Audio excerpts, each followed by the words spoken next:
നമസ്കാരം, മണി ന്യൂസിലേക്ക് സ്വാഗതം. 2025 ആരോഗ്യ ഇൻഷുറൻസ് പ്രീമിയം കുറയ്ക്കാൻ നിങ്ങൾ ആഗ്രഹിക്കുന്നുണ്ടോ? കൂടുന്ന ചികിത്സാ ചിലവുകളെ പേടിച്ച് ഇൻഷുറൻസ് എടുക്കാതിരിക്കാൻ പറ്റില്ല. പക്ഷേ പ്രീമിയം താങ്ങാൻ പറ്റുന്നതിലും കൂടുതലാണെങ്കിലോ? വിഷമിക്കേണ്ട. നിങ്ങളുടെ ആരോഗ്യ ഇൻഷുറൻസ് പ്രീമിയം കുറയ്ക്കാൻ സഹായിക്കുന്ന 7 പ്രധാന വഴികൾ ഇതാ ഈ വീഡിയോയിലൂടെ നമുക്ക് കാണാം. നിങ്ങൾ ആരോഗ്യ ഇൻഷുറൻസ് പ്രീമിയം കുറയ്ക്കാൻ വഴികൾ തേടുകയാണോ? 2025 കുറഞ്ഞ പ്രീമിയത്തിൽ എങ്ങനെ മികച്ച ആരോഗ്യ ഇൻഷുറൻസ് നേടാമെന്ന് നമുക്കൊന്ന് നോക്കാം. നിങ്ങളുടെ പ്രീമിയം കുറയ്ക്കാൻ സഹായിക്കുന്ന 7 കാര്യങ്ങൾ നമുക്ക് നോക്കാം. അവസാനം വരെ വീഡിയോ കാണുക. നിങ്ങൾക്ക് ഉപകാരപ്രദമായ പല കാര്യങ്ങളും ഇതിലുണ്ട്. ആദ്യത്തെ കാര്യം, ആരോഗ്യ ഇൻഷുറൻസ് നേരത്തെ എടുക്കുക എന്നതാണ്. ചെറുപ്പത്തിൽ ആരോഗ്യ ഇൻഷുറൻസ് എടുക്കുമ്പോൾ പ്രീമിയം കുറവായിരിക്കും. പ്രായം കൂടുന്തോറും പ്രീമിയം കൂടാൻ സാധ്യതയുണ്ട്. അതുകൊണ്ട് നിങ്ങൾ ചെറുപ്പമായിരിക്കുമ്പോൾ തന്നെ ഇൻഷുറൻസ് എടുക്കുന്നത് സാമ്പത്തികമായി ലാഭകരമാണ്. രണ്ടാമത്തെ കാര്യം, ഓൺലൈനിൽ വിവിധ പോളിസികൾ താരതമ്യം ചെയ്യുക എന്നതാണ്. ഇക്കാലത്ത് നിരവധി ഇൻഷുറൻസ് അഗ്രിഗേറ്റർ വെബ്സൈറ്റുകൾ ലഭ്യമാണ്.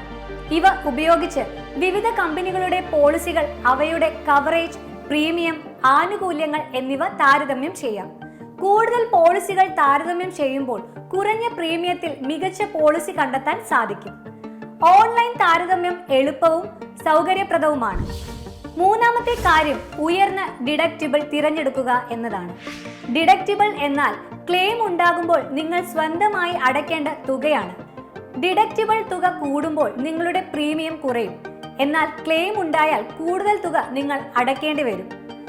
ആരോഗ്യപരമായ കാര്യങ്ങളിൽ നിങ്ങൾ ആത്മവിശ്വാസമുണ്ടെങ്കിൽ ഉയർന്ന ഡിഡക്റ്റിബിൾ പരിഗണിക്കാവുന്നതാണ്. നാലാമത്തെ കാര്യം, ഫാമിലി ഫ്ലോട്ടർ പ്ലാനുകൾ വാങ്ങുക എന്നതാണ്. ഒരു ഫാമിലി ഫ്ലോട്ടർ പ്ലാൻ കുടുംബത്തിലെ എല്ലാവർക്കും ഒരൊറ്റ പോളിസിയിൽ കവറേജ് നൽകുന്നു. വ്യക്തിഗത പോളിസികളെക്കാൾ ഫാമിലി ഫ്ലോട്ടർ പ്ലാനുകൾക്ക് പ്രീമിയം കുറവായിരിക്കും. കുടുംബത്തിന് ഇൻഷുറൻസ് എടുക്കാൻ ഉദ്ദേശിക്കുന്നുണ്ടെങ്കിൽ ഫാമിലി ഫ്ലോട്ടർ പ്ലാനുകൾ പരിഗണിക്കാവുന്നതാണ്. അഞ്ചാമത്തെ കാര്യം, കോ പേയ്മെന്റ് തിരഞ്ഞെടുക്കുക എന്നതാണ്. കോ പേയ്മെന്റ് എന്നാൽ ക്ലെയിം തുകയുടെ ഒരു നിശ്ചിത ശതമാനം നിങ്ങൾ അടയ്ക്കേണ്ടി വരും. കോ പേയ്മെന്റ് തിരഞ്ഞെടുക്കുന്നതിലൂടെ നിങ്ങളുടെ പ്രീമിയം കുറയ്ക്കാൻ സാധിക്കും. ക്ലെയിം ഉണ്ടാകുമ്പോൾ ഒരു നിശ്ചിത തുക നിങ്ങൾ വഹിക്കാൻ തയ്യാറാണെങ്കിൽ കോ പേയ്മെന്റ് പരിഗണിക്കാവുന്നതാണ്. ആറാമത്തെ കാര്യം, ആരോഗ്യകരമായ ജീവിതശൈലി നിലനിർത്തുക എന്നതാണ്. ആരോഗ്യകരമായ ജീവിതശൈലി പിന്തുടരുന്നതിലൂടെ രോഗങ്ങൾ വരാനുള്ള സാധ്യത കുറയ്ക്കാം. പുകവലി ഒഴിവാക്കുക, മദ്യപാനം കുറയ്ക്കുക, കൃത്യമായി വ്യായാമം ചെയ്യുക, ആരോഗ്യകരമായ ഭക്ഷണം കഴിക്കുക. ആരോഗ്യകരമായ ജീവിതശൈലിയിലൂടെ ഇൻഷുറൻസ് പ്രീമിയം മാത്രമല്ല, ചികിത്സാ ചിലവുകളും കുറയ്ക്കാൻ സാധിക്കും.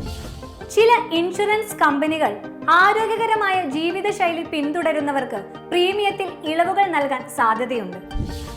ഏഴാമത്തെ കാര്യം, പോളിസി കൃത്യമായി റിവ്യൂ ചെയ്ത് പുതുക്കുക എന്നതാണ്. ഓരോ വർഷവും നിങ്ങളുടെ പോളിസി പുതുക്കുന്നതിന് മുൻപ് നിങ്ങളുടെ ആവശ്യങ്ങൾ മാറിയിട്ടുണ്ടോ എന്ന് പരിശോധിക്കുക. ചിലപ്പോൾ കുറഞ്ഞ പ്രീമിയത്തിൽ കൂടുതൽ ആനുകൂല്യങ്ങൾ നൽകുന്ന പോളിസികൾ ലഭ്യമായേക്കാം. പോളിസി കൃത്യസമയത്ത് പുതുക്കാതിരുന്നാൽ ആനുകൂല്യങ്ങൾ നഷ്ടപ്പെടാനും പ്രീമിയം കൂടാനും സാധ്യതയുണ്ട്.